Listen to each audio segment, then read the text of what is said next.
Hey everyone, people keep asking me what the tool is that I'm using to cut the bottles. This is it. This is called a horizontal wet saw. I bought it on Amazon for $90. The reason that I like using this instead of the burning string method or the scoring method where you dip the bottle in hot and cold water is that this is 100%. With the other methods, you're actually breaking the glass. The glass might not break the way you want it to. If you're cutting a more complicated bottle, something that could be difficult to get a good score line on, or something with really thick glass, you really need to use a wet saw. This is the bottle I'm going to be cutting today. You can see it has this cool, funky, twisted shape to it. This would be a very difficult bottle to get a good score line on. I can also tell from the weight of it that it has very thick glass. This is the blade that the machine comes with. It's fine. It works. This is a better blade. This is a diamond cutting blade. I've used it a lot. It gives you a really nice cut. To attach it, I'm just going to loosen these flanges. They look like this. The blade is going to get pinched between them, like so. Line up the flanges.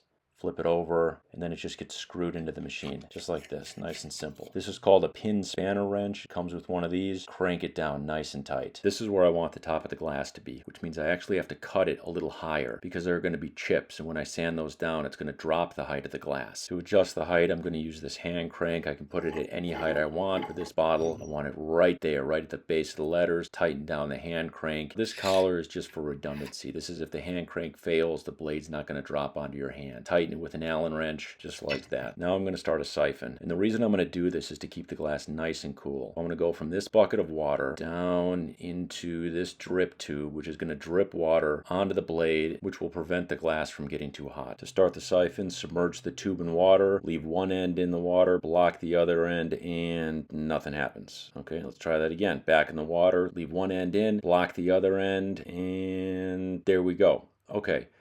So this is going to go into the drip tube, just like this, and that's going to drip water onto the blade. Gloves, always. Eye protection, ear protection. Don't be a hero. Plug in the machine, turn it on.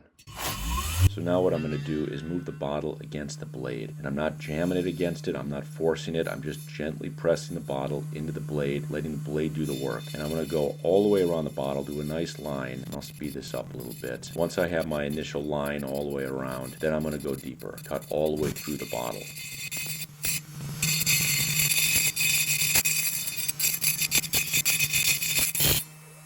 So there we go. Here's our glass. If you look at the surface, you can see just how thick it is, especially this part here. Look at that. Pretty cool, right? I love when glasses are asymmetrical. It just makes them more interesting. Now, the surface is obviously very rough. It's going to need some serious sanding. If you want to see me do that, if you want to see me turn this thing into just a beautiful drinking glass, here's the link to that video. Thanks for watching. Hit that like button, subscribe, and if you have any questions about my process, ask me in the comments and I'll write you back.